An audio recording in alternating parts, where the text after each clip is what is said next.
Buongiorno, everyone. Welcome back to the Magpie Channel TV podcast, episode 20. Happy 20th anniversary. We are flying. 20 episodes deep already. And going nowhere. Busy summer. As you can see behind us at Anarchy Brewery, where you can watch England games here live as well, by the way. The one big screen over there. Buntings are out. One big screen over there. Projectors everywhere. Beers everywhere. What more do you want? Yeah, lovely set of beers now. What, they've got the Eurostar. Well, that tonight, didn't it? That was nice, Yeah, tasty. The special on Eurostar. It is nice now, to be fair. Really it's not in can though, but we'll settle for the old Thirst for Life instead. The Mexican lager, Thirst for Life. Copa America vibes as well, coming soon. You can scan the QR code in the top corner of your screen there to get yourself a pack of war beers and support war flags in the process. There's lots to talk about in this episode. Obviously, we're going to talk a little bit about the Euros, but as always, focus on Newcastle United. So we'll get the England stuff out the way first. You can see in the title some mad old rumours circulating the day from the Italian press about Sandro Tonali heading back to AC Milan and Fikayo Tomori heading to Newcastle United. Get into that soon. Yeah, touch on that one, yeah. Touch on that one soon. When but the time is right, we'll discuss that one. We'll see that one. But Tonali is due to come back, obviously, for his first appearance for the Toon in nearly a year against Spurs on the 31st of August, was it? The fixtures got released this morning. I did a live stream at 9 a.m, bright and early. It is the 31st Red Hope to Spurs, and Tonali is obviously back and available for Newcastle from the 27th, I think it is. Yeah. There might even be a Carabao Cup game before that. Ooh, depending on when we enter. I'm not sure if we enter in the second round or the third round at the minute. Obviously, it was third last year because we got top four. I'm not sure where seventh enters. Yeah, Premier League teams enter third round in the FA Cup, don't they? I didn't really have the Carabao Cup set up, to be honest. Normally, we enter in the second. We enter in the second when we got to the final. But top four got you a little bit closer, but we'll wait and see anyways. But obviously, Tonali can't play any of those pre-season games. He can only he can't play games behind closed doors soon, but he can't play the ones like in Tokyo and the Sella Cup. The Sella Cup's I bad. thought he was allowed non-competitive games. No, he's allowed to play heads and balls, man. Can't even play kick-ups in his garden. I thought he was alright to play friendlies, right? No, fortunately not. Otherwise, we'd have been in Australia having a good time. Yeah, that would have been good. But no, we'll talk about all that very, very soon. Let's just get the Euro stuff out of the way. And I got dragged out of the house for this podcast from watching the Turkey-Georgia game. I was really enjoying that. It was 1-1 when I left. Turkey came out 3-1 winners. Managerial, someone said in the comments before, actually, really liking what I see with Managerial. Exactly what we need. A clean slate of goalkeepers. Best for everyone. Pope was suspect before his injury. Obviously, I wanted Managerial as number one. It looks like the Toon are going to choose the cheaper, younger option in James Trafford for now.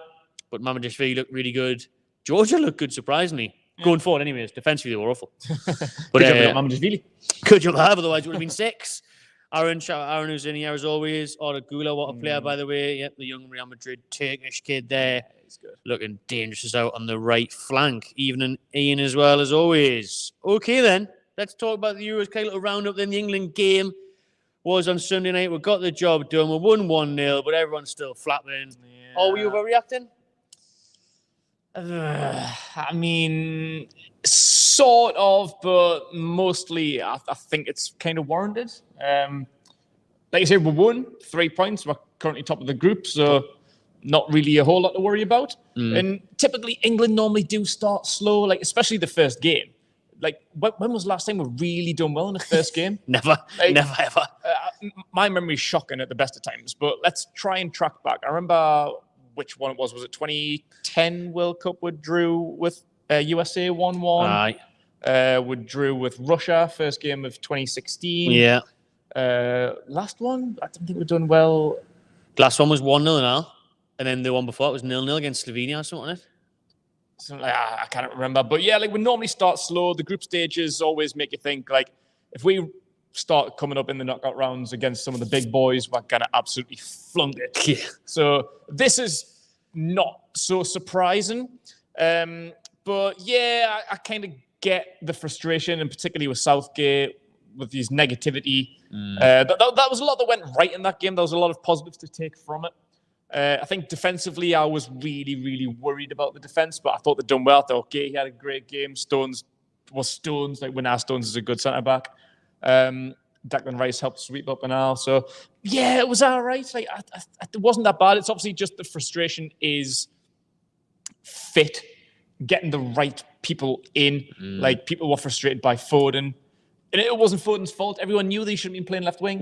Just the frustrating thing is that it seems like Southgate either couldn't see it or couldn't be asked to do nothing about it. It's like, went 1-0 up, Barry sound all day. Yeah. Like, it's like, didn't learn from that final against Italy then, no? Seen someone on Twitter the other day saying if Southgate was on the chase, he would have taken the lower offer. Couldn't be more true. I've seen X put something out saying Southgate's iPhone's always on 99% because he puts it in low power mode. he's always on the back foot, and he's always on the negative. Was it 13 minutes or something we took the lead? Like, that'll do. Shut up. That'll do me. 3 points in the bag. Full time. Put the white clean sheet. Flag in. Tournament football, isn't it? Yeah. So it was frustrating, and I don't really know what like. It's a good kind of headache for Southgate to have. I don't really envy him, but I also don't really blame him either, because how can you put Foden in the number 10 when Bellingham so good? The only logical thing is take Bellingham out and put him deeper. Yeah. I thought Trent had a bit of a shocker. Oh, aye. So I'd like to see something change in that regard. I don't think Trent's really cut out for that left centre mid / DM type role. He hasn't got the experience for it. But could you really afford to drop Bellingham back? I think so. Could you do that? I think put Bellingham deeper, Foden middle, like number 10, and then either Gordon or Eze or someone like that. I think that would be the right choice for balance. Me, like I do as well. You can have Bellingham as the 8. Yeah, so you can still get up and down, let Rice do the dirty work. Bellingham's gonna have Chipman as well, but Bellingham basically dropped in at that 8 anyways against. He did in the second half times, for a lot of it, and just because he's playing at Real Madrid as a 10, he's also got all these class midfielders behind him at Real Madrid to help him out. He's also in a totally different system, different style. It has to be Bellingham and Rice for me, and it has to be Foden in the centre. It's just like people are saying that Foden had a shocker because he just couldn't get involved because that's not his best position. But for me, it was Trent that was the offset. Like Trent was the one upsetting the balance. Like I say, if Foden was in the number 10, it would have been a class game. I dropped Jude deeper and then put a natural left winger, whoever it is. Not going to use the Newcastle bias and say it's Gordon. It can be Eze if you want. He's class now. But it should be Gordon. That game was crying out for Gordon, man, wasn't it? It was. And people criticised the substitutions because Bellingham went off and Saka went off. I think they were our 2 best players, Bellingham and Saka. I thought he was great.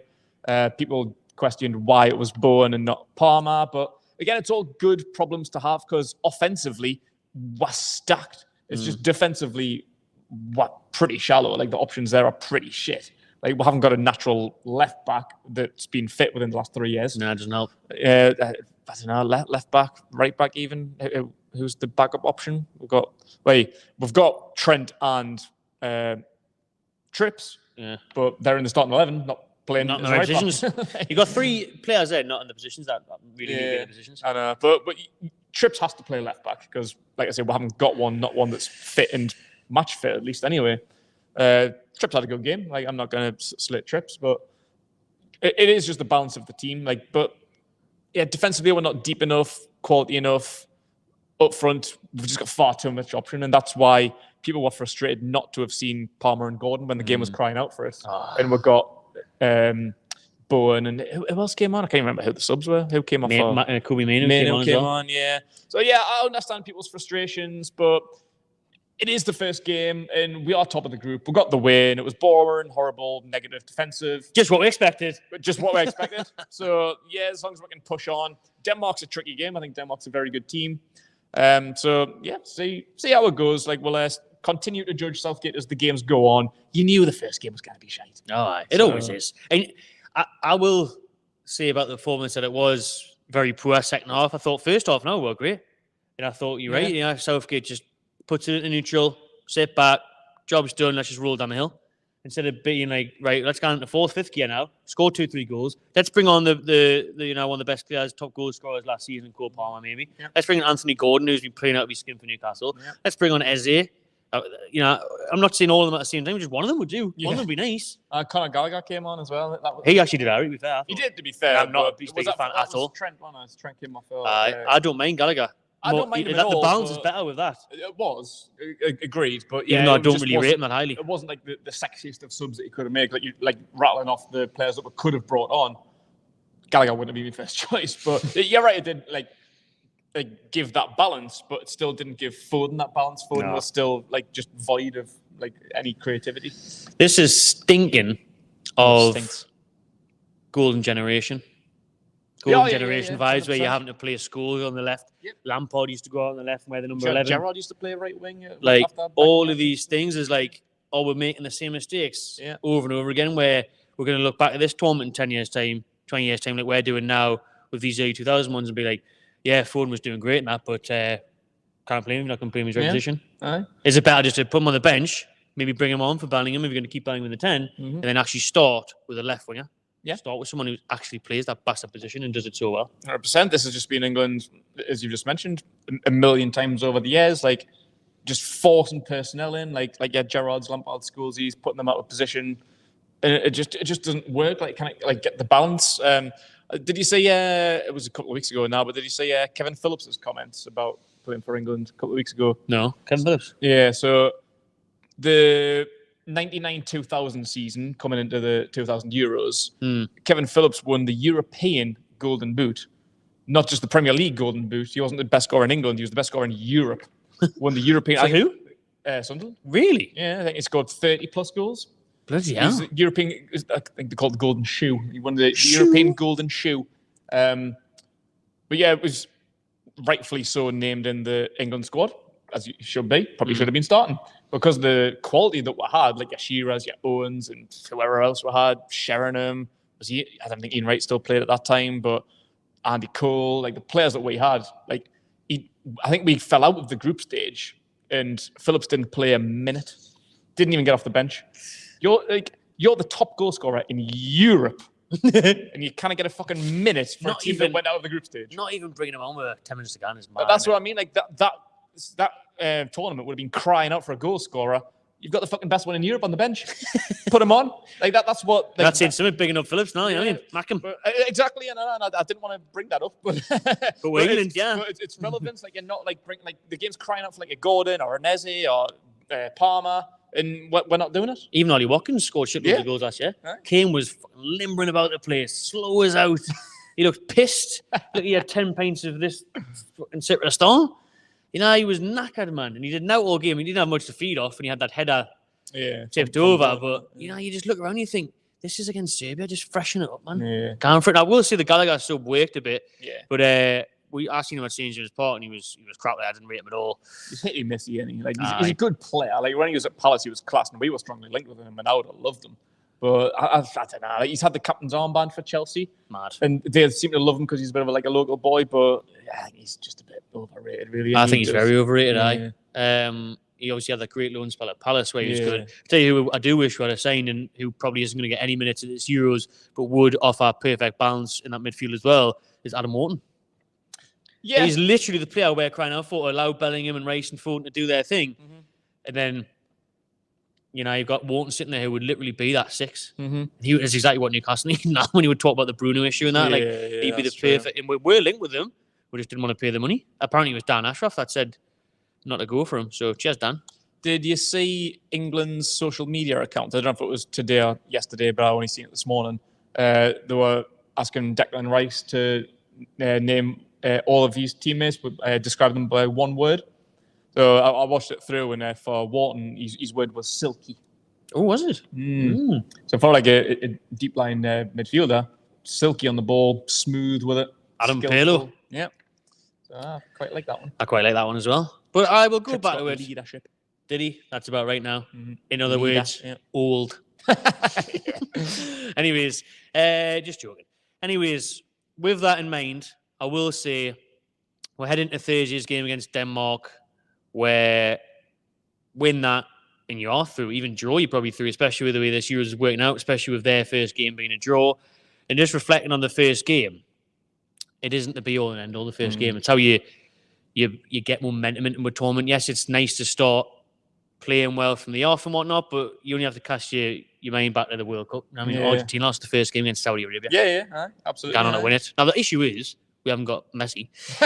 We do have Jude, so we're all right. But, you know what I mean? It's not the be-all and end-all. France, I've seen some France fans the other day say that they're not worried, and we'll talk about them because people are saying, oh, well, England might have played bad, but France did the exact same thing. France played crap. Austria should have got some out of it. They only won 1-0. And France fans are like, we're used to this. All the France fans are saying, we're always shit in the group stages. But we'll go on, know how to win, get the job done, and the trophies are there. Yeah. So. And for anyone that maybe is overreacting a little bit to England, it's not like we're lost.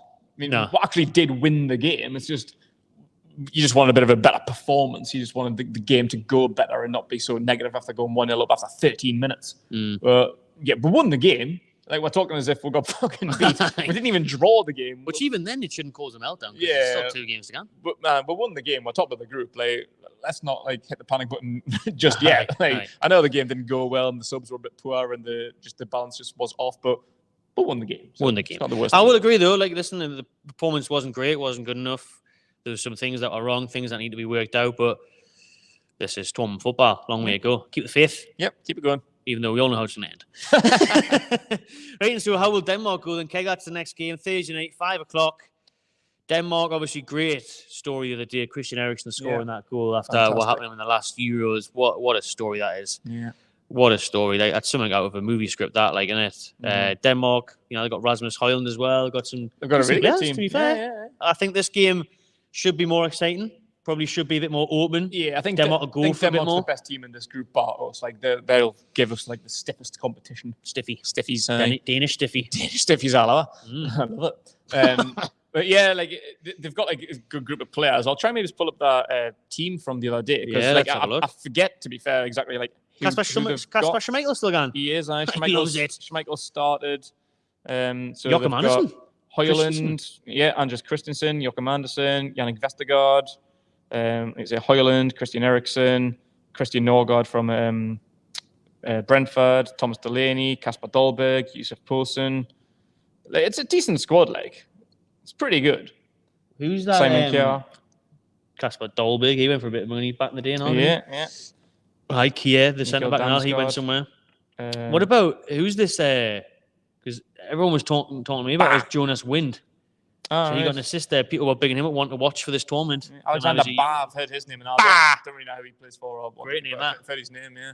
So yeah, they're a good team. Like, it is going to be tricky. Let's see what they've done. So it was like a 3-4-1-2 sort of thing. Or 5 at the back with the with the full back side. Down for it. Should we next in the game? I think we should. Yeah, I think we have got to go for it.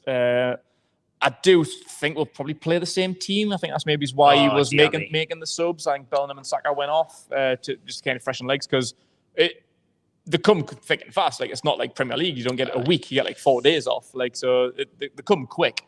If it was like, say, like you had like a midweek game, like if it was Newcastle in Europe, you'd probably think about making a few changes like towards the end of the game just to freshen legs for midweek. It's the same scenario. So yeah, I don't know. I mean, I would love to see that change. But I don't really know if we will. But you think he's going to stick with Trent, middle of the park? I do. I think he'll stick with forward, not on the left. But I think he may bring Gallagher in. Maybe. Yeah. I wouldn't mind saying that. But yeah, like, we're big in Denmark up as probably the fiercest rivals, but couldn't beat Slovenia. Exactly. Slovenia's got 2 good players. One's a goalkeeper, one's a striker. Who's Slovenia these days? It's Jano. They've got Sesko, haven't they? He was good. Yeah, Jano, Black, and Benjamin Sesko. Other than that, I can't really tell you the best players. Like, it's pretty shit, really. But yeah, it's not the best of teams. Bar I've never heard of any of those players, but the 2 you mentioned. Yeah, bar the 2 players, Black and Sesko. So, but yeah, Denmark couldn't get the win. So maybe again, first game, you can't really criticise them. It might be the same as us. It might just be taking them a little while to get into it. But yeah, I think England's clearly the best team in this group. Like, Denmark's the second best, but we should still be seeing it through. Like, we should. Like, I think this, like I said, it could be quite an expansive game. I think that Denmark will know that their best form of defence is attack, Kevin Keegan style here, and I think they will just go for it, get balls into Højlund, hold it up. That Wind will make runs. Eriksen will be dictating play a little bit. And then they've got the sitters there. You've got Højbjerg, and they'll just happily sit there, snap everyone. So, seeing that with our team, no matter who we put out, if we play Trent, we play whoever, I just really want to see a bit more of the squad. I want to see Gordon come on, or Eze, or Palmer. Utilise the squad, man. Utilise the squad. Give these players a chance. I think we'll win 3-1. Ooh. So with it being quite a tough team, I think it'll be close. Like, it could even be another 1-0 or a 2-1, something close like that. But yeah, 2-1's not a bad show. 2-1, yeah, I'll go 2-1 because I think they can't score goals. They are a good team. got off to a little bit of a slow start, just as we did. But yeah, we're clearly better, and I think the quality of like your Bellinghams and if Foden can get in the game, we're too good, man. Like we've got to be able to get that win. I would you. Shout out Jabba Dabba Doo 1 for the super chat. Jabba Dabba Doo. He's put £10 on Isaac, Golden Boot winner, 30 plus goals. Not bad. What was he third this year, wasn't he? What's the odds? What's the odds on that? Jabba Dabba Doo 1. Yeah, I mean, yeah. He's going to be up there. I'd love to see it. He's going to be up there, and I tell you what, 1 game a week. Huh. Yeah. 1 game a week, you know what I mean? Yeah. Well, need more maybe trips to Paris and that for him to try and run as well. So yeah, maybe we'll get into that a bit more when we get through that schedule that's been released at 9 a.m. this morning. Fixture list is out. Let's just wrap up on the Euros. And so we've talked about England. We've talked about the preview on Thursday. We briefly touched on France's game last night where they weren't very good. Yeah. Belgium were less than that. Yeah. Getting beat off Slovakia. Marty Dubravka. Yeah. Clean sheets. 2 disallowed goals for Lukaku. Yeah.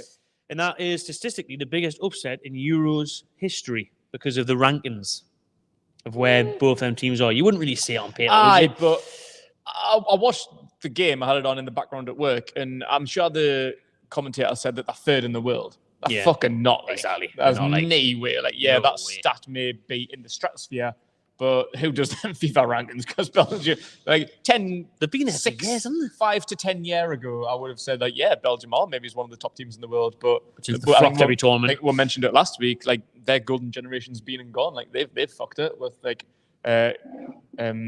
Hazard, Company. Hazard. Like some of their players that they've had in the past, they're just that's really just not good anymore. Like they're good, they're fine. Like when you've got a Kevin De Bruyne and someone that can score goals like Lukaku, you're always in with a chance. And they've got a smattering of good players around them. It's not like they're a bad team. They are a very, very good team.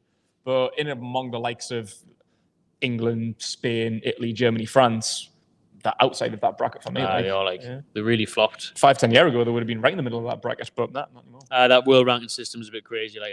Third in the world. Who the fuck? There's some money laundering going on there, like. There's some dodginess going on there. But it just shows, right, that you just take it easy, take it slow, start the tournament. France didn't play well when he won 1-0, just like England. Belgium got beat off Slovakia. Yeah. So let's see, long way to go in this tournament.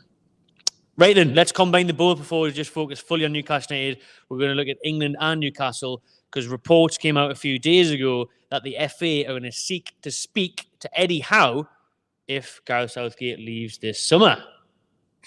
How do you think that's going to go? No. Right, well, let's just do a bit of role play. I'm the FA chairman. You're ready, Howe? Right, ringing you. Phone's ringing. Right. Bonjour. Bonjour, they're ready. We'll let you speak about the England job. What, for me? I want you to replace Southgate. Perfect man for it. Want to stick to the English national side. You know, we don't want to go for a foreign manager. You're the best English coach in the world right now. Come to England. I'm a bit busy at the minute, but I've got Graham Carver's number. Is that what he's called? John Carver. John Carver. I've got John Carver's number. He's in Scotland. He is, deputy. Aye, not for much longer. Probably getting sacked. Yeah, probably. So it's was he asked about this not long ago? I the Gary Neville thing, wasn't it? Yeah. And he said he kind of, there was one newspaper in England as well, I think it was the Mirror, saying that, he's hinted that he would take it. I don't really think he did hint that he would take it, but he said, I think it's kind of on the back burner for him. I think I can see it in the long term. You've got to be, when you're asked about that, like as a professional, you've got to kind of go with like the sort of like political answer. You can't just be like, answer one, nah, fuck it, it's not for me. Because like, if the FA do call, then they might kind of sway your mind. But if you're in an interview with Gary Neville and you be like, nah, I don't want that, nah, fuck that, then the FA might not come calling. On the other hand, if you just be like, I love the England job, Newcastle fans be like, whoa! See you there, then. Get out now. You're not committed, are you not? Didn't give him this transfer window. So yeah, you give a bit of a political answer, and I get it. Like, yeah, English and you're a manager. Like any one of us, like us two, anybody watching, listening, we would have dreamt about being an England manager, player, Mike whatever, Bassett. Back in the day. Aye, Mike Bassett, if he can do it, anyone can. 4-4-42. Steve, what's it called? Sam Allardyce's done it for like 40 days or something. The real life Mike Bassett. 100% record as well, by the way. Bring him back. Bring back Fat Sam. So yeah, like it's an attractive offer, and I'm sure they're going to give him a bag as well. So, but is it a bigger bag than what Newcastle would give him? Is Newcastle a bit more of an exciting project? Because it is a project. Like, he wants to win that first trophy with Newcastle. If he was offered the job right now, I think he'd feel like Newcastle's like unfinished business. I think he wants to win a trophy at the very least. So yeah, I think there's unfinished business here. Maybe once a trophy's done, maybe in the next 2 years, maybe then England come calling. Might be a different story. But yeah, it's England. It's an attractive offer. But with international management, like it's quite like sporadic, isn't it? Very sporadic. Eddie Howe's like a worker. I think club football is more suited for him. Yeah. So yeah, it's an attractive offer as it is. It's your country. They'll hire a big bag at you. I don't know. I don't really think it could be enough to prize him away from Newcastle right now. In the future, yeah, but is it in the here and now? Nah, I don't think he would take it. That's the point I was going to make. I can't see Eddie Howe, someone who goes in at like 5, 6 a.m. and stays there till 6, 7 p.m. Every single day. He talks about being on his mind 24/7.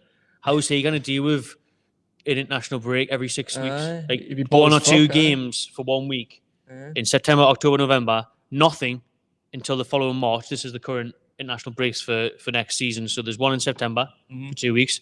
There's one in October and there's one in November. And then there's now until March. So you're telling me someone who lives and breathes it all day, every day is going to do that and then just in his meantime go up and down the country, go to Old Trafford and watch Kobe Mainoo for Man U against West Ham and go to the Etihad and watch Phil Foden. No, it's just not in his... I think international football is always kind of looked at as an older career choice when you're towards the back end of it. Now I know you've got Nagelsmann who's at Germany at the minute, but he's been tempted to maybe going back into club football because of that. Predominantly you will see older managers as international managers because it's a nice way to end, I think, and it's a nice way to go. I think Eddie Howe, it's a bit like Mourinho. Listen, Mourinho could have easily he could have probably waited and maybe got offered the England job or maybe the Portugal job if Martinez flops, or he was linked to Saudi Arabia job, America job. It's teams that'll throw big money at him basically. But he's went to Fenerbahce because he just loves it. When it's your dedication and it's your passion, and he does it all day, every day. Mourinho, he's won everything. He doesn't need to do it, but he's gone out at Turkey now just for the crack. I've no idea how old Mourinho is. Like he's still not that old because he's been around for a long time. But 58. He's got to be pushing 60, like around about that. Yeah, but he's still got some life left in him. I think Fenerbahce is a bit of a downward step. It's a bit of a surprising move from him, to be fair. So I think that might sort of be like the beginning of the end to his career. So I think I'd love to see him as the Portugal manager, like in like maybe 2 years' time, where he knows like I'm in my 60s now, like I'm on the back end of my career. If Portugal knock on the door, I think that's a cushy job for him. Like I think he'd love it. The right in the chat here as well, Ragatoni Mourinho was offered the England job. He said that in an interview, didn't he? Yeah, so it could have all been different. It was before Southgate. So, we could have won that. But where was he at the time? Was he at Chelsea or was he unemployed? I think he would have been at Chelsea before he went to Spurs a couple of years later, didn't he? Yeah. 2017, 2018, and then he was at Spurs. Because Man United was in the middle, wasn't it? It was Chelsea, United, Spurs. Oh, he may have been at Man U then, actually. Yeah. But if he's in club football, if he's in contract with any one of them 3 teams, that's what I mean. Like club football's like, nah, fuck off. I think with the project with Eddie Howe that he's got in front of him, it should be enticing enough. Listen, he's had a great couple of years here. He is loved. It's still exciting. It's still big signings to come in, hopefully. Keep the best players and still got to push for that big season next year.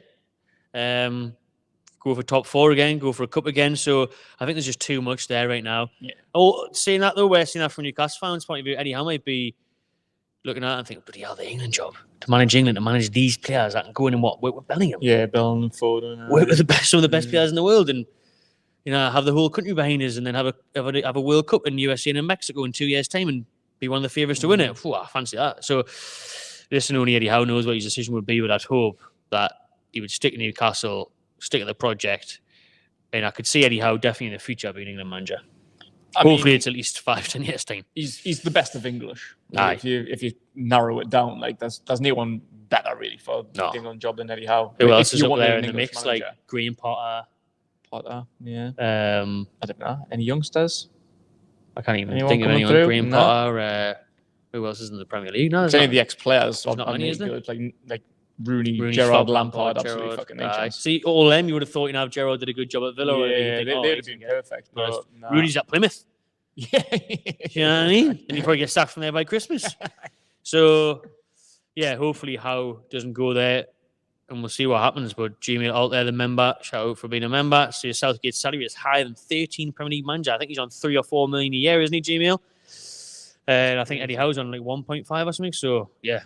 he'd have a nice little bag offer to him, but hopefully he stays. Yeah, Alan Pardew is Kenny. He's doing commentary, isn't he? I heard him on commentary the other night for BBC TV at the Euros. Or was it Talksport? Talksport on the way home from here last week. How did he get a commentary job after his first comment?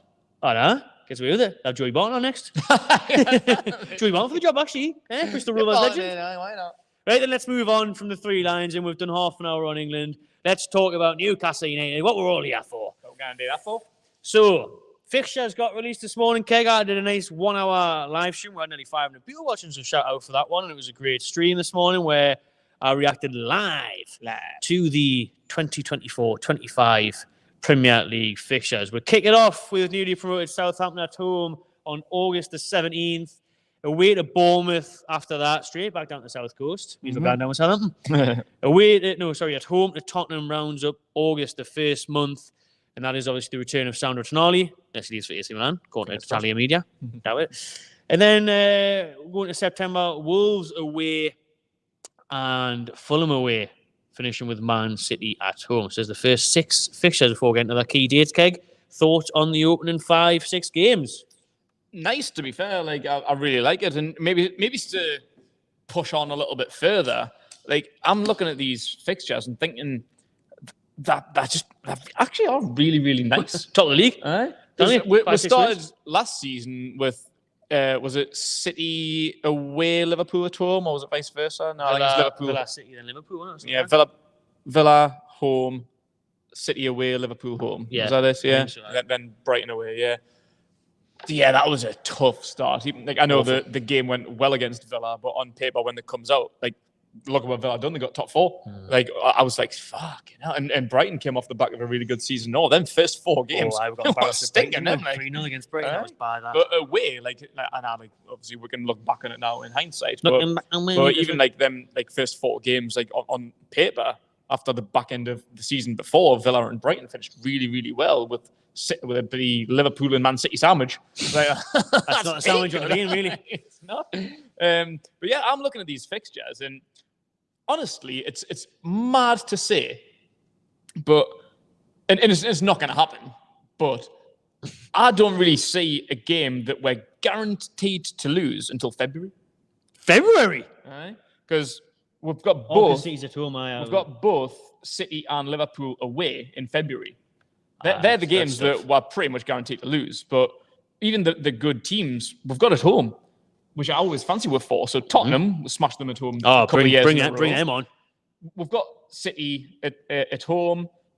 That's a game you can't scrape a draw against. We've done it in the past. So I know it's most likely to be a loss. But at home, we can do it. It's only a last-minute goal that we lost that game. Yeah, we've got Chelsea away. Chelsea aren't great. We can maybe get a draw against Chelsea. I know we fucked that away last year. But we beat them at home. You don't know how the manager's going to get on either, so I could be. We've got Arsenal at home. Beat them last season.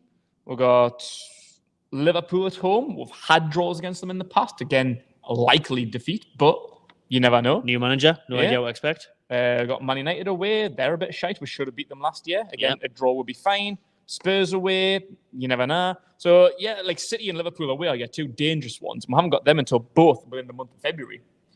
So, I think the beginning of that season is absolutely class. Yeah, it is. I think it's amazing. A lot of them I'd take a draw with, but like I said, it's not going to happen. There's a lot of slip-ups there. Like Everton away, we lost last year against Everton. We've got Fulham away, Forest away, Crystal Palace away. That's tricky games in there. It's the Premier League is the best league in the world. You're not going to look at them win, win, win, win, win, win, win, win, win, win, win. It's not going to happen. You're going to lose some that you would expect to win, or you're going to maybe slip up and get some points where you thought that we should have gotten maximum points out of that. But I think the beginning of the season's absolutely class. Southampton just come up at home again. Lovely. That would have been awful if it was away. That would have been tricky. Yeah, Bournemouth on the road, long journey away. How did we do last season? We got beat against Bournemouth. Got bad, but we had all the kids out, remember? Then drew at home. Yeah. Started the fight with someone in the crowd, didn't he? Yeah.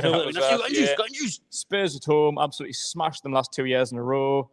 Wolves away, we typically get a draw at the Molineux. 1-1 every year. We haven't got a very good year at the Molineux, so that could be a draw. Fulham would beat them 3 times last year. Beat Fulham. Both home and away and in the Cup. Great away day. Yeah, I think we can just really get a really good run going. And the only thing, touch wood, injuries, fitness. Worry no Botman and Lascelles are going to be out until December, January.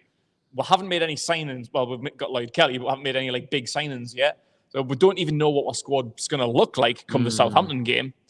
There's a lot of work to do between now and the 17th of August, but the way that I'm looking at them fixtures, I think they look really, really favourable for the first couple of months. They really do. I agree. I mean, I went a bit mad. I was getting dead excited on the stream earlier, and I put a tweet out saying 5 wins from 5, we're going to be top of the league. Honestly, I think so. I mean, like you said, and I just mentioned it, Wolves always seems to be a draw. But they're having a merit at the minute. They're having to sell the best players. They've got a really tough start as well. Apparently, Wolves is statistically the hardest start. I forgot who they're playing now. They've got Arsenal first game. But apparently, Sky Sports, according to the supercomputer, they've got the hardest start. So Wolves, tough games. They might lose 2 or 3 of the best players. Fans are in uproar a bit. Gary O'Neill's constantly whinging about his life in VAR. So it's when they got stitched up with the supercomputer with the fixtures. They thought, you let it complain, didn't you, Gary? How was this one for you? But I tell you what, like I said, Southampton away would have been tougher because I don't really like playing the newly promoted sides at the start of the season. We done Forest 2 years ago. Because they have belief, they have confidence, because they've been smashing everyone in the Championship. They're a bit lively, everyone's dead up for it. Remember when Brentford first came up and they beat Arsenal first game? There's that, but I think at home, no problem. Bournemouth have got an awful record there, to be fair. Eddie Howe seems to have a soft spot still for the Cherries because he just lets them fucking win every single time.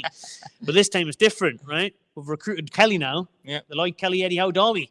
So we're going out to Bournemouth, beat them. Tottenham at home, that's a 6-1. Wolves away, hopefully we can keep a clean sheet and not make it a draw this time. Fulham away will win. Man City, you said, is the hard one. But honestly, that's the best looking fixture list I've ever seen. In terms of what I can remember from doing this channel the last 5 years, 6 years, even the last 10, 15 years as a fan looking at the fixtures and they come out, I can't remember a better one than that. No, I really not at all. I just think there's great balance to it. I think we'll end the season, we'll look at the end of the season now. May it can be tricky in a sense, but at least they're at home. At least the Chelsea, because what we've got, Brighton away, Chelsea at home, Arsenal at home. Is it? Oh no, Arsenal is away. Chelsea at home, Arsenal away, Brighton on the 3rd away, Chelsea at home on the 10th, Arsenal away after that, and we'll finish the season at home to Everton. So that's not the best, but it's not the worst. Arsenal will be hard because could be going for the title again. Chelsea I can't call. Brighton's away is always difficult. So that's probably one of the hardest months, but it's not like a disaster. The back end of the season. Finish with a home game as well. Tough. Like from February, the season's quite tough, but up until then, I think the fixtures are absolutely class. I think, And as Anthony says there, and a lot of people have said, he got a chance to relegate Everton. I'm thinking they'll be down in the mix again, so that'll be a crease, wouldn't it? That'd be class. That'll be fantastic, Newcastle will be getting smashed up that night with angry Scousers if it is. That'll be interesting. Just to go slightly off subject, have you seen Palace's? I think it's West Ham's fixtures. No. So up until the first weekend of November, where we play Arsenal, West Ham don't leave London. For how long? Until November. For August, September, October, they're in, isn't it? So obviously the home games are in London, but they're away fans. Don't realise. So our second game, we're getting the fucking South Coast in Bournemouth. 6.5 hours on the train. That journey alone is probably worth more than all the miles that West Ham will put in up until November. They didn't realise. So every single one of their away games up until November are London teams. That's so lucky in terms of costing that, and for a West Ham fan being that close. Our closest away day now, I mean, what is it? It must be Manchester or... We haven't got a Yorkshire team over. Leeds didn't come up. Burnley was the closest. That's gone now. That was still 3 hours away, by the way. Burnley was the closest last year. City or United, eh? We know there's no Sunderland. No Middlesbrough either. I think it was... No, City or United. It's got to be, That's mental for us in our closest away game. It's like 3 and a bit hours away. And you've got teams in, I think there's 9 teams from London in the Premier League. Like that, and you've got these ones that came up, Southampton on the South Coast, already there with Bournemouth. Ipswich is miles away.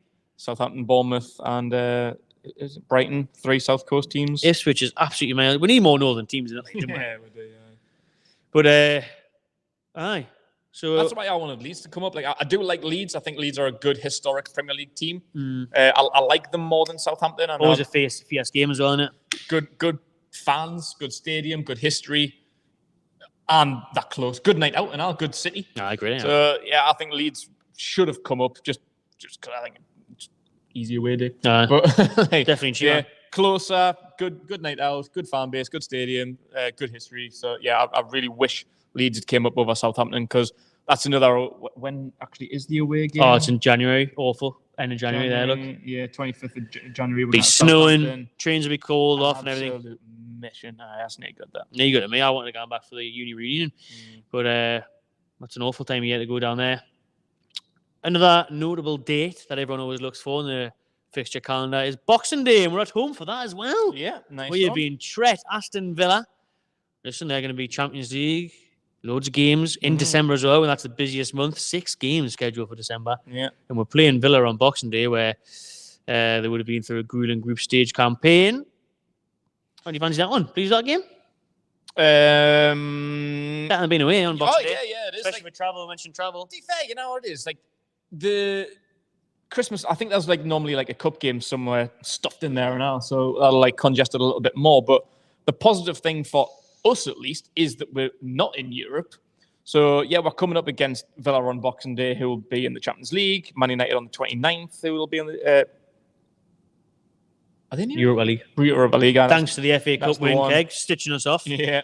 So, we've got Liverpool midweek. Actually, both of Liverpool games are on a Wednesday. Are they? Yeah. What one's that on the home or not? Both. So, home and then home on the 4th, and then that's early in it. Where's Liverpool... away, so 29th of February, that's a Wednesday as well. Yeah. Can't see Alex, big up AJT, sorry. Cop TV. So yeah, we've got starting December with a Wednesday game, closely followed by the following Saturday game on the 7th. But then it's weekly after that, so we're not stuffed in unless there's going to be some FA Cup. Not the FA Cup, that'll be Carabao Cup FA starts in January. Yeah, so we've got 7th, 14th, 21st, so Saturday weekly, pending changes to Saturday or whatever. But then, yeah, we've got a 5-day break until Boxing Day with Villa, then 3-day break till Man United, then a few-day break till Tottenham. So, yeah, they're 3 tough games, but for the rest of December, as things stand, only looking at the league, I'm not even bothered until after Christmas. I think and it's dead easy and all after Liverpool. We've got Brentford, Leicester and Ipswich. Nice, that. That's a fucking mint schedule. Nice. So, yeah, once we get to Boxing Day, Villa, United and Tottenham in the space of like a week and a half, yeah, that's tough. Yeah, it's the top. It's not a great result, but the rest of it really isn't that bad. Sort of depending on the cup. No, it's not. And then, like I say, like Villa and Man United will be in Europe, so Tottenham. So yeah, I think favours again like in our hands. Definitely great start to the fixtures. Let us know in the comments what you've made of the fixtures. How do you think we'll get on? I've said it, flying start. Honestly, I'm not even taking the mic. I'm excited in that, but I genuinely think we'll be right up there for the first month or two. Yeah, absolutely. So I'd done like a podcast last year where I'd done like a prediction where we would come, and I'd looked through the entire schedule where I predicted every single game. I think I ended up with Newcastle finishing with 74 points, which was fucking way off because we finished with 60. But I've done it again this morning. Like I was waiting for a schedule coming out. I put them all down into a Word document. Oh, nice. And I've done my predictions and stuff. And I ended up with the exact same outcome, 74 points. But looking at it, the schedule, like I said, I think most of them are really, really in our favour. And I think not having Europe, and I've done that last year, even 74 points, being 14 points out, I've tried to take that into consideration, how tough Europe's going to be and have some conflict on my schedule. Injuries obviously played a massive part in that. Also, the draws wouldn't have helped your prediction. No, it didn't. So, yeah, that's what I ended up with. We're finishing with 21 wins, 11 draws, and 6 defeats. With 74 points, that would have got us 4th place last year. Right. So if we can do that again, like obviously it depends on how other teams do. There's no reason why we can't finish 4th or 5th. No, definitely not. I think we can really, really push for 4th. Yeah, I think so as well. I think it's going to help us with the manager changes at Liverpool, Chelsea. Yeah. Could be Pep's last year, Ten Hag. How long will he last? If he lasts the full season. Villa, how will they cope with Champions League? Champions League, just the same as us. Same as us, they'll fall off, I think. Spurs are hitty missy. Postecoglou was under pressure a bit there. He didn't finish the season well. Got a bit of stick. So it's all to play for. Like, I just want to think back to how many points did we get when we did finish 4th 2 seasons ago. How many did we get then? Oh, that's a good question. So you're saying 74 points would have got us 4th last year. You remember Liverpool. We didn't lose many games that year, did we? Yeah. No, like 4. I think 4. And what you got us to lose there? 6. Yeah. I think, and it's too early to say because of transfers and everything else, but I think we'll get around 5th. I mean, very early prediction is around 5th. So that's 71. 71 points, yeah. And the season before, we'll finish 4th. 4 ahead of Liverpool. 5 losses. Yeah, 5 losses. That's crazy. It is compared to last year. Yeah, so I think we're going to maybe lose more than that, obviously, because that was a bit of an insane year. We lost less than Arsenal and Man United in 2nd and 3rd. That's crazy. Yeah, same amount as City. Draw Castle United, though, in full effect. Yeah, lost the same amount as City, less than Arsenal and Man United. Mad. Yeah. Gonna be a good season, man. Let's hope so.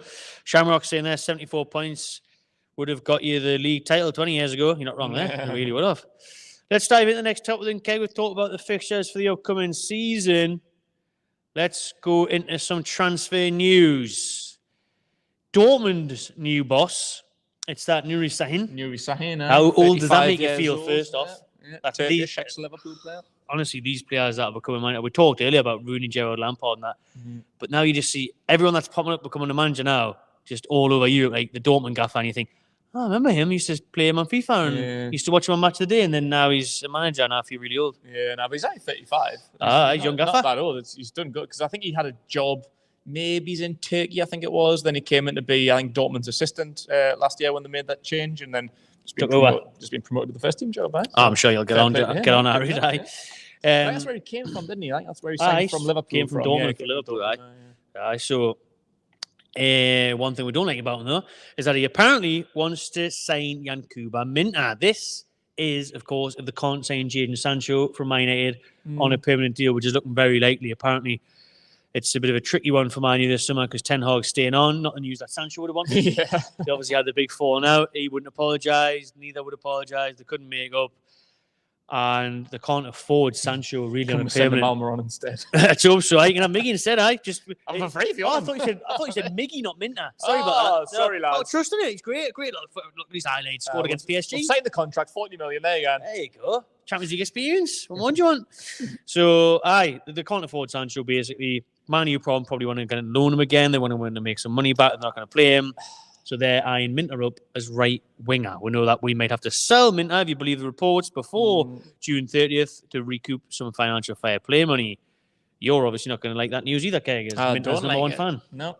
There is pros and cons to it, though. But for me, I don't know what Man United would be happy to sell Sancho for, because what did they sign him for? Was it 75-ish? 75 million, man. He's on £350,000 a week. Yeah, but they hate him. Well, Ten Hag hates him. So would they really care about selling him for, financially and from a business point of view? You'd want to try and recoup as much of that as you can, but realistically, you're going to have to cut your last big time. What are you willing to sell him for, and what will Dortmund be willing to come up to? Because I think Dortmund will buy him back for a fair amount, considering they got 40, something. Yeah. Oh, yeah. I think that would be a really, really good price for him. But whether Man United would want to sell him that cheaply, I don't know. But you're not going to get your money back from him. No chance. I think the Athletic may be reporting that they wanted at least 50-55 for him, which isn't a bad price. I think for Dortmund, that's not bad, considering they got 65 for him 2 years ago. Aye. So if you can buy him back for 40, 50, 55, no worries. That's not bad business. Aye. But yeah, if they do want Minta, I think I said it last week. I think the only good thing for me is that he's not going to go to Liverpool. Yeah, hopefully not with Slot. You sell him outside of the Premier League. And that's not a bad thing, aye. And it's good that he kind of has that development, because you look at Sancho, he was just a kid, basically unknown. No one fucking knew who he was, basically, when he went to Dortmund from Man City. Turned into a world superstar at that time. Came back to the Premier League, didn't work out for him, but he's gone back on loan and shown exactly just what he can do. He's a fantastic player in the Bundesliga. Bellingham done that, so they're great a development player. So for 19-year-old Minta to go there, it would be great. But again, if they're going to offer 40 million, which has been the rumored price tag, then it's going to be difficult not to accept that. I don't want to see him go, but if you're going to get offered that, it's absolutely mental for a player that were bought for 7 million only a year ago and hasn't even played a minute, even in a bloody preseason friendly. You cannot turn down 40 million. But what I would love about it, and I mentioned it last week, buyback clause. Yeah. If he goes to a team like Dortmund, who can develop players like the fucking best in the world, and we can buy him back in a year, 2 years' time, basically a loan that we might have to pay a bit more back from him. But if we got 40 million for him and put like a 60 million buyback clause in a couple of years' time, if he develops like Sancho or Bellingham, give you your 40 million back and we'll just add another 20 million on top. Mint business. So Dortmund's a good team for him. I like that move for him. I just don't like the idea of selling him. But with the price, and if we do get a buyback clause in, then Dortmund's the best team we could go to, keeping him away from the Premier League teams like Liverpool. I think it's perfect for his career. Like that switch to Germany would be the next step. Go from the Eredivisie to the Bundesliga, and then you're ready maybe for the Prem or the Liga.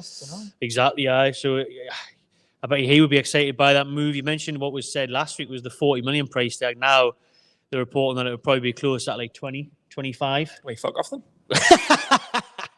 What's the point? I know. What is the point? Yeah. What are you going to get better for that in this day and age? It's that would be mad. Well, maybe sell him for 25 million and get a buyback clause for 40. Aye, something like that. We'll be fine. But apparently we do let Minter go, and we are obviously trying our best to get Miggy to go. We're trying to get him to go to Saudi in January. Anyway, like, it doesn't matter. Honestly, just anywhere that'll take Pick a destination, throw a dart at a map, there you go. There you go, Miggy. Enjoy Sweden. But he didn't want to go to Saudi in January. Hopefully he'll want to go somewhere. Apparently he's got a few suitors this summer. Just persuade him to leave because he loves the Toon so much. Apparently he's not too keen on a move. Tell you what, Miggy. Don't want to go, boss. We need you to go. Aye, Ben Johnny Harry Renner. We need you to go. So hopefully he leaves in what we're eyeing up as a right winger. Someone just mentioned it before. This wasn't in the notes that I've got, but I've seen people talk about this. And Adi, who's a member there, mentioning it. He's saying, or she's saying, Adi's saying, would you let Ashworth go to United for 5 million if we could get Sancho on loan for a season? So how about Sancho coming to Newcastle? If Dortmund can't afford him, would you take Jadon Sancho at Newcastle if it meant Minter going the other way? Sancho at the Toon? Would you like Sancho at the Toon, basically? Yeah, I would. Yeah. I like Sancho. He just hasn't cut it in the Premier League, and I don't know if that's a Man United or Ten Hag problem. I mean, they're good at doing that, aren't they, really? Yeah, they've done it multiple times. But yeah, Sancho's a class player. Maybe he's only good in the Bundesliga because he hasn't really done that at the times that he got an opportunity for England. He's been all right. But I'd like the opportunity, even if it's a loan, it's not like a commitment to buy. Like, if we're not going to buy him for fucking 60 million hours. So no, a loan might be all right. If he does well, then we can maybe consider buying him the season afterwards. But yeah, loan him for a year. Why not? Yeah. I'd like to see him at another Premier. I think he could do well for like us or a Spurs or something. But saying that, is he? I'm not sure if he's an Eddie Howe type player where he grafts as hard as he should. Like he seems a bit of a, I want it this way. I want the ball at my feet. Then I'm going to do the magic.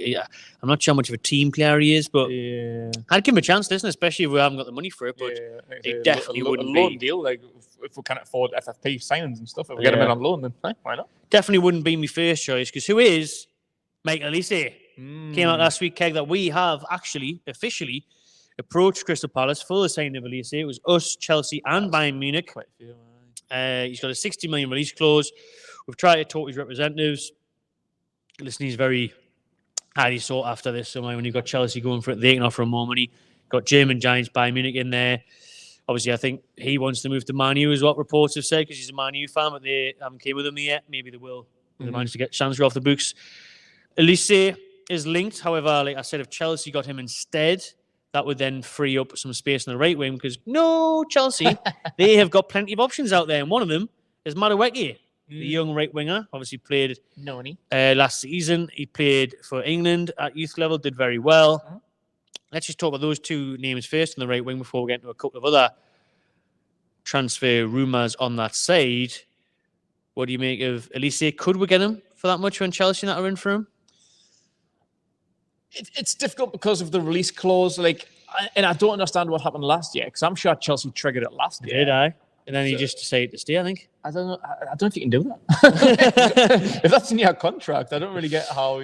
But you still got to, the player, they can trigger the release clause, but the player's still got to agree to go. So it's the same as when everyone's shitting themselves about Man City triggering Bruno's release clause. Bruno quite easy to turn around and go, I'm sound, I'm all right. Yeah, the club can go. Fair.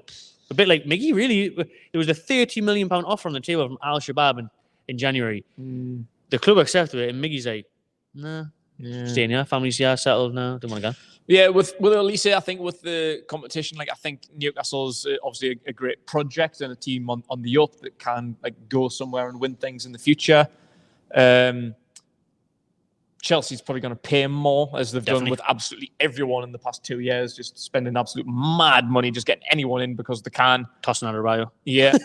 and Man United, if that's the team that he grew up supporting, then they're probably always going to kind of have that advantage as well. So, and Bayern Munich, obviously a top team in the world and all. So I don't know, like it's great that we're in for him. Yeah. If we can, Intent. If we can trigger the release clause and at least have a conversation with him and try and agree to terms with him, try and sell the project and give him some decent wages, then maybe he'll buy into it. But if the competition bothers us, that makes us think that we're probably not going to sign him, unfortunately, because he'd be a top player. Aye. And I think even for 60 million, it's a lot of money, but I think it could be worth it. Like, Yeah. and if everyone, definitely worth it. If everyone else is going to sign us, like if bigger sort of teams in terms of stature, like Man United, Chelsea, and Bayern Munich are interested, then it's fucking good enough for us, isn't he? Premier League proven, man. Yeah. So if we can entice him, then yeah, I think he'd be an amazing player. And 60 million pounds. Like, what is he? 21 still? He's very young, early 20s in the eyes. Yeah. He's got so much money. He's got a lot of potential. Could be worth more than that in the future. Probably potentially already worth more than that. But if that's what the release clause demands, then could maybe be in for a little bit of a barge on, David Dickinson style. But yeah, I think he's a good signing. Madueke, I can't even say I've seen a lot of him because Chelsea's just far too deep, and he's more of a right-sided player where Palmer played last season. So she wasn't getting a chance anyway. Yeah, so I don't know what the price tag would be. I think they spent a fair bit on him, didn't they? I think it was about 30 odd they might have bought him for. Yeah. I haven't seen enough of him to make us think that I'm comfortable buying him for 30 million. No. I know he's got potential, and he's a good player for the under 21s or 23s. Get him on a Kennedy special loan. Maybe, yeah. I'd maybe stick him on loan if we can't sign anyone else. If FFP denies we're like the likes of like Elise and some of the other players that we're going to mention, Kiesa's not on that list. Like, if there's some good players, how good did he look the other night? Kiesa, get him in. So yeah, if we can't afford to buy certain players because of FFP, then if we can get like a Madueke on loan because he's clearly not going to get a whole bunch of chances at Chelsea, then yeah, he's another one that I would take along with Sancho on loan. Not bad. The other options, Jarrod Bowen and Somerville. Those are the two names linked in the Athletic as well, which is always probably the best of sources, to be fair, on Sky Sports and that. Jarrod Bowen, West Ham and England, came on the other night. He was one of the only ones that did get off the bench. I can't see that one happening because I think he's committed to West Ham, Danny Dyer, the area. Yeah. Mr. West Ham. Yeah. Would take a shitload of money to get him from West Ham. They would want huge money. They would probably want something daft like 80 million or something for him. They probably would, and he's a good player. Like, for a wide player, like, what did he score? About 17 goals? I'd love him, like that. I think he's played as a 9 a lot of times as well. Yeah, he played, like, down the middle quite a bit. So, yeah, he's a top player. I would really, really like him. I wanted him when we were probably the favourites to sign him back in the Brucey and Ashley days. But to be fair, Bowen, you probably made the right choice, mate. Not going to lie to you. You won a European competition with West Ham. Yeah, you true. Never would have done that if we hadn't gotten the takeover. And in fairness, 2.5 years later, we still haven't won out. So West Ham probably... He wanted the move and all. Bowen wanted Newcastle. West Ham probably was your best choice. And I was thinking about this afternoon. And I thought he's from Yorkshire. He's from like the Hull area. Hull is like his boyhood club. A lot of people like to move like closer to the home. So maybe a move up north would suit him. It obviously just depends on people's like different like sort of perspective on things. Like a lot of people like the idea of London and the big city. Some people might like a quieter sort of like remote place like the northeast. Just depends on what people like. Basically, everyone's different, each to their own. So yeah, I was thinking as a Hull boy, in the way that West Ham's going, like he was a Moisey signing. Moisey's gone. Like they weren't very good last year. I don't know. Like I thought like Newcastle might be a good kind of step up in his career. It might help him towards his goals of playing for England. Like if he's on the right with Gordon on the left. Oh, that'd be nice. Lovely. But then I did remember the Danny Dyer thing, and like I said, he is Mr. West Ham. He's got kids with West Ham's probably most famous fan. So maybe he is just settled there. Maybe he does enjoy London and living with the Dyers. That might just be a preferred lifestyle move for him. Like I kind of like with Danny's career, she might be more comfortable being in London. She might not want to move so far north as Newcastle, like literally the fucking furthest place you could actually possibly move to. Yep. So for her career, it might not suit them. So they might just be happy with maybe if he wants to move on and progress from West Ham, probably a Arsenal, Tottenham, or Chelsea might be a better move for him. So yeah.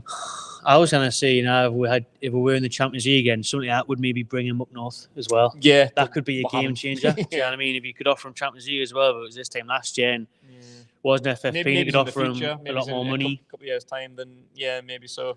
If we can solidify ourselves in fourth place again, then that could be the deal breaker for him. Like you might, I want to go and play Champions League football. Yeah, but I cannot really say it's happening now. Right then, let's talk about the title of the video. It only took an hour to get to it. So it is the report. You can Google it. You can have a look on Twitter and stuff. That Sandro Tonali could be heading back to AC Milan. According to his national Italian media outlets, they're saying that AC Milan want to bring him home, and they're tempted to offer Fikayo Tomori, who's been linked with Newcastle in the past few days. Apparently, Eddie Howe really likes Tomori, would love to sign him as a centre-back that Newcastle needs still this summer. So AC Milan are willing to do a swapsies with Tomori for Tonali. So let me just get this straight, right? So we paid £55 million for this bloke last summer, plays about 4 or 5 games, gets banned for a year, and then we can just give him back to the club that stitched us off with that transfer in the first place. Yeah. We spent all these wages on him for the past year, and fair play to Tonali, he did actually take a big wage cut throughout this suspension. But we've had him on with books. We've been working with him. He's been getting help. He's been training every day. We're excited to see him back, the midfield maestro, like a new signing, the Italian in the middle of the park. We're just going to give him straight back to the team we spent all that money on last summer.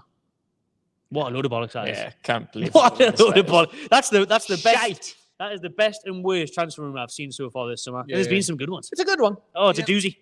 I mean, if Tomori's a direct swap, then why don't you fuck clean off? Like, if it's money involved, like maybe he's, I don't know, 20, 30 million, I think, Tomori, then... Because AC Milan signed him for 25, I think. Yeah. There was reports the other day that... was it 35? There was reports... 35. There were reports the other day that Newcastle would just offer around 40 million for him. But it's not a straight swap. If Tonali's worth 55, 60, that doesn't you want the Tonali, and like you say, it'll be 20 million. Yeah, I mean... To be fair, Tomori, I think, would be a class signing, and I would absolutely love him. Like, I think when we were talking about Tosun, like, rejecting we spoke about, like, are you disappointed, blah, blah, blah. Like, I was like, nah. I just think that, like, I think just because he was a freebie, it looked good. Premier League experience and whatnot, but I just thought, like, there's better players out there. If he doesn't want the move, he's already from Fulham. He's just going up the road. Probably going to get more wages. It makes a lot of sense for him. But yeah, I was a little bit disappointed, but I just thought that's better players out there. He doesn't come in here and start. He's a squad player. But Tomori, that's a different sauce. It is spicy. That's different gravy, that is. And a right-footed player who's comfortable on the left-hand side as well. So it provides a little bit of versatility between the two centre-backs. I think it'd be an amazing signing, but if you're going to try and offer a direct swap for Tonali, then why haven't you offered for Almiron instead? That's a better swap. That makes more sense. Tomori. Now you've got me attention. Yeah, definitely got me attention now. Or Lascelles. You can have an injured Lascelles. How about that? He'll be all right when he gets fit. Italian league, a bit slower. An injured Lascelles and a Bolognese, that'll do. I would love Tomori at the Toon. I really would. I think it's a disgrace how he's not in that Southgate squad. Should be. Could see the same with Branthwaite. I mean, Lewis Dunson there. 45 million Man United bid apparently for Branthwaite. Aye, rejected straight away. Well, that's understandable, but yeah, kind of get in the England team ahead of Lewis Duncan. That's good. It's good idea, Gareth. Cool. But Tonali AC Milan, and that's not going to happen. Surely not, unless there was big things going on behind the scenes where Tonali was like, I really, really hate Bridges. I don't like brown nail. And I fucking hate Greggs. Every time I eat a pasty, I've got the shits and I want to go back to Italy. Unless it was that, then I couldn't see it happening. You know how it is, though. Like, and I think it's another kind of case of people, like, overreacting to things, but like people said, like, oh, he fucking hates Newcastle because he doesn't smile. His personality. He slagged off the fucking gym or whatever it was when he came on his tour. Like, oh, he doesn't want to be here. He hates the Toon. That's bullshit. Slagged off the gym. I think that's just his face. I think he's just got a bit of a miserable face. That's just him. Like, there was nothing wrong with him. I think he enjoys life, but he's an AC Milan fan and all. So maybe he does want to go back if there's an offer for him to go back. Maybe. I could see it happening one day. You'll definitely go back there one day. But like, we're not just going to be like, all right, man, we're not just going to hand him back. All the support for the past year when he's been sitting on the sidelines. If we spent £55 million on a class player, if you want him back, give us something worth it. Like I want Tamuri in 40 million. Same.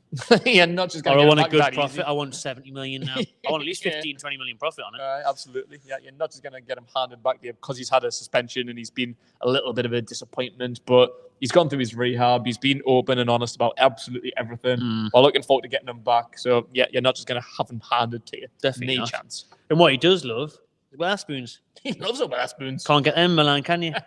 So stay in here. Stay in the Toon. Tonali. Right then, the last thing we're going to talk about on this evening's podcast is the leaked away kit for the new season. You can click on our YouTube community post. I whacked it on there. You can check it out on Facebook and Instagram and Twitter. I posted it on our socials as well. We all knew it was going to be a remake of the iconic 95-96 maroon and blue kit. Yep. It looks like this one's pretty bang on. I will say it's definitely a copy, so it's not someone hasn't got their hands on the official one. I think there will be, just like the home one. There'll be one or two tweaks, exactly. There'll be a couple of changes in there, but it's pretty bang on. The white seller's correct. I think, obviously, in other leaks, it was the badge was going to be white. So the Newcastle badge is going to be all white.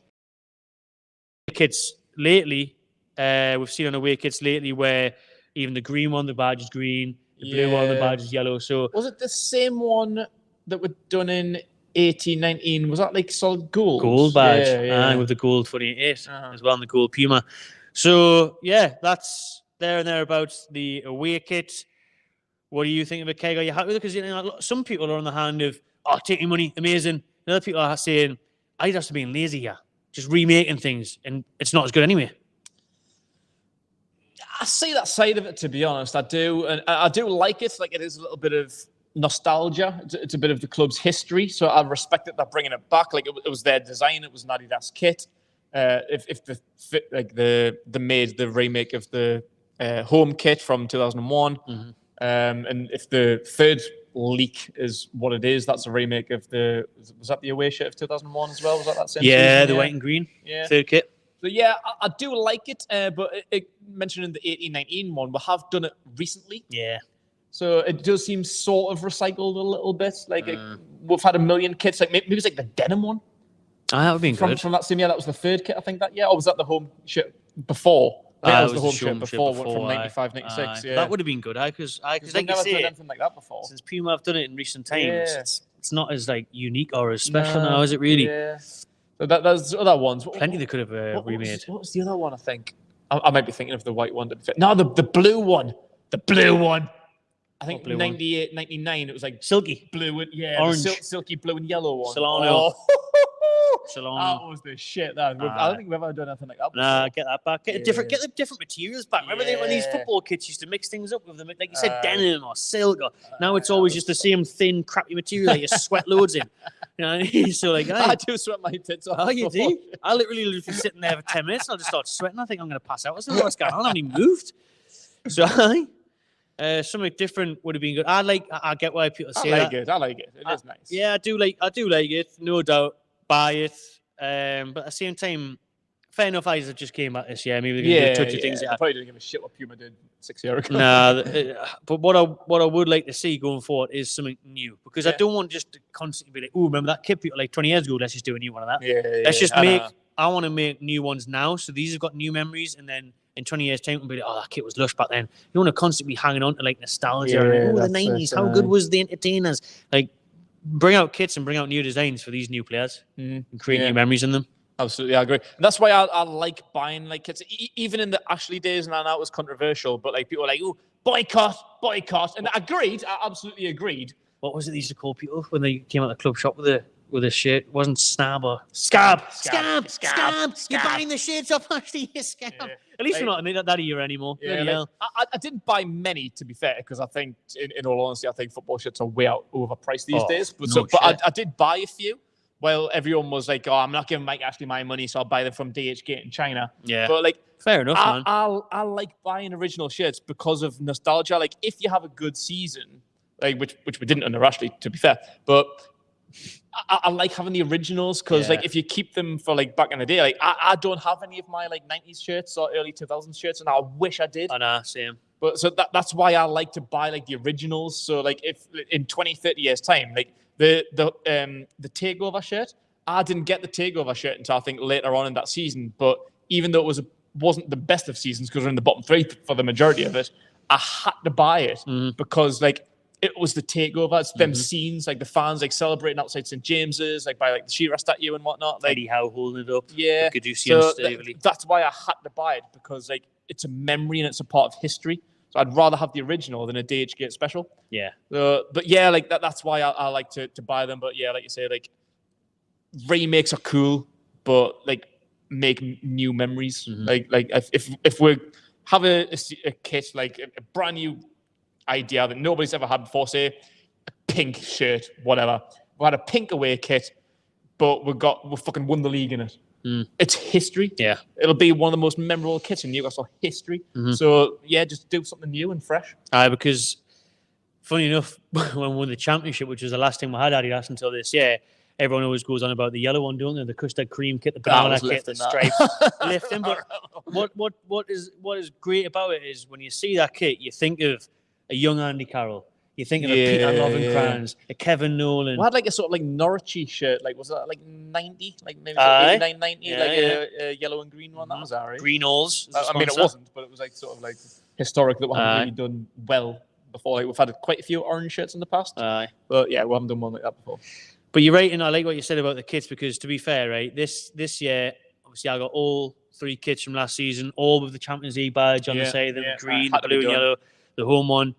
And the other day, when I've hung up my new Adidas one, I nicely folded them away and put them away and hopefully just keep them forever and look at that because I made that same mistake, not looking after other shirts. You had to get the Champions League patch. Oh, had to. Everyone was queuing for hours on end for it, but you had to be done. I didn't expect to win the Champions League announced, but like it was my first year in 20 years. It just looks so good. But that's it. Like it's a historic kit, whether you liked it or not. Like there was controversial about the green Saudi Arabia kit.